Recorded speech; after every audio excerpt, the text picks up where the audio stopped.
चंद्रनगर गांव में सुगना अपने बेटे रमन के साथ रहा करती थी। कुछ ही दिनों में उसकी शादी राधा नाम की एक लड़की से हो जाती है। राधा फिटनेस को लेकर बहुत ज्यादा सजग होती है और वो घर के बाकी लोगों को भी दिन भर फिटनेस टिप्स देती रहती है। बहू, आज तो मुझे आलू पूरी खिला दो। नहीं माँ जी, उसमें बहुत ज्यादा फैट और कोलेस्ट्रॉल होता है। आपको तो मैं आज प्रोटीन सलाद बनाकर खिलाऊंगी। कुछ दिनों तक तो सब ठीक लगता है, मगर धीरे धीरे सुगना और रमन दोनों ही राधा की इस आदत से परेशान होने लगते हैं।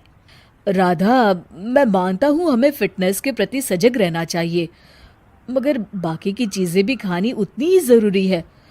रोज़ रोज़ प्रोटीन सलाद थोड़ी ना खाया जाता है। आपको तो खुद तला फला खाना है, माँ जी का तो आप बस बहाना बना रहे हो। देखो जी, जो आप खाते हो आप वही बन जाते हो। अरे मुझे ये सब ज्ञान मत दो राधा, मैं बस ये कहने की कोशिश कर रहा हूँ कि हर चीज़ खानी ज़रूरी होती है। तेल और घी भी खाना ज़रूरी होता है एक मात्रा में। खैर, तुम नहीं समझोगी। कुछ दिनों बाद तीज आने वाली होती है और सुगना अपने दोस्तों के लिए तीज पार्टी रखती है। अरे बहू, आज तीज है और मैंने कुछ सहेलियों को खाने पर बुलाया है। कुछ अच्छा सा उन सब के लिए पकाना। ठीक है माँ जी। शाम को सुगना की सब दोस्त आ जाती हैं। सुगना सबको अपनी बहू से मिलवाती है। अरे वाह सुगना, तुम्हारी बहू तो बहुत ही खूबसूरत है। सिर्फ खूबसूरत ही है या गुनी भी? अरे नहीं नहीं, मेरी बहू बहुत ही संस्कारी है, घर का सारा काम भी खुद करती है। थोड़ी देर सब गप्पे मारते रहते हैं, फिर राधा टेबल पर खाना लगा देती है। खाना लगा दिया है मैंने, आप सब खा सकते हैं। सब लोग टेबल पर आते हैं। अरे ये सब क्या है? आंटी, ये पालक का सूप है और वो स्प्राउट सलाद। वो सब तो ठीक है बहू, मगर खाना कहाँ है? आंटी, यही खाना है, इससे हेल्थ भी बनी रहेगी और आप सबकी उम्र में तो यही खाना ठीक रहता है। हमारी उम्र मतलब? अरे हम कोई बुढ़िया थोड़ी ना हो गई हैं। अरे ओ सुगना, अगर खिलाना ही नहीं था तो हमको बुलाया ही क्यों? सब मूड खराब हो गया तीज के दिन, चलो यहाँ से। और ये सब बोलते हुए सब औरतें चली गई। अरे ऐसा क्यों किया राधा? मैंने बोला था ना कि कुछ अच्छा बनाना। तुम्हारे फिटनेस टिप्स हर जगह अच्छे नहीं लगते। आज तुम्हारी वजह से सब मुझे इतना सुना कर गई। जाओ, अब वो पालक सूप और सलाद खुद ही खाओ।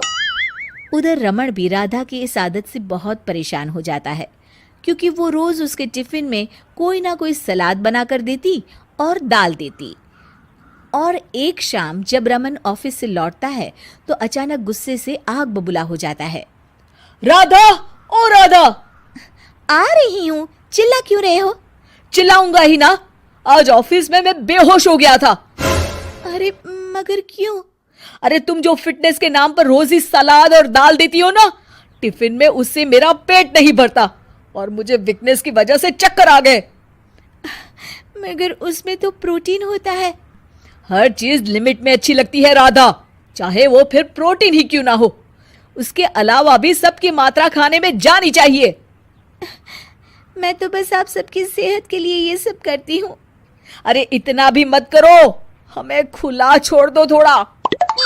थोड़े दिनों बाद एक दिन जब सुगना मंदिर से लौटकर आ रही होती है तो अचानक से गिर जाती है और उसकी सब उंगलियां और हाथ पैर जोर से अकड़ जाते हैं। कुछ लोग मिलकर उसे घर छोड़ जाते हैं। घबराई हुई राधा तुरंत डॉक्टर को बुलाती है। डॉक्टर साहब, माँ जी को क्या हो गया है? इनका पूरा चेकअप करना होगा। वैसे तो मुझे लग रहा है कि इनको गठिया हुआ है, इतना तो पता चल रहा है।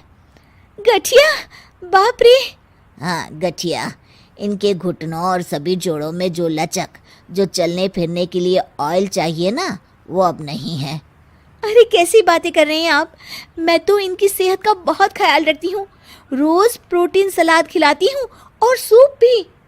मतलब ये बिल्कुल भी ऑयल या घी नहीं खाती? नहीं नहीं। अरे कैसी बातें कर रही हैं आप? खाने में एक मात्रा में घी या ऑयल का होना बहुत ही आवश्यक होता है। अगर वो पेट में नहीं जाएगा तो जोड़ों में जो ग्रीस होता है वो खत्म हो जाता है। ओह, ऐसा क्या डॉक्टर? माँ जी ठीक तो हो जाएंगी ना? हाँ हाँ, हो जाएगी। थोड़ी देर बाद रमन भी ऑफिस से आ जाता है। क्या हुआ माँ? कुछ नहीं बेटा, बस ऐसे ही गिर गई थी। ये सब मेरी गलती की वजह से हो रहा है, मुझे माफ कर दीजिए आप दोनों। राधा रमन को सब कुछ बताती है। I am sorry Raman. अति हर चीज की बुरी होती है राधा, इसलिए मैं तुमको बार बार बोला करता था। तुम्हारी फिटनेस के प्रति जागरूकता अच्छी लगती है, लेकिन शरीर में हर तरह की प्रोटीन जाना भी जरूरी है। जी, आप बिल्कुल सही कह रहे हैं, मुझे माफ़ कर दीजिए। मैं अपने हाई क्लास फ्रेंड के दिखावे और बहकावे में आ गई थी। मैं दोबारा ऐसा कभी नहीं करूँगी और माँ जी का ख्याल डाइट चार्ट के मुताबिक ही रखूँगी। ये हुई ना बात। अब मेरे लिए आज अपने हाथों से देशी घी के गर्मा गर्म आलू के पराठे बना दो, तो ही मैं माफ करूंगा तुम्हें।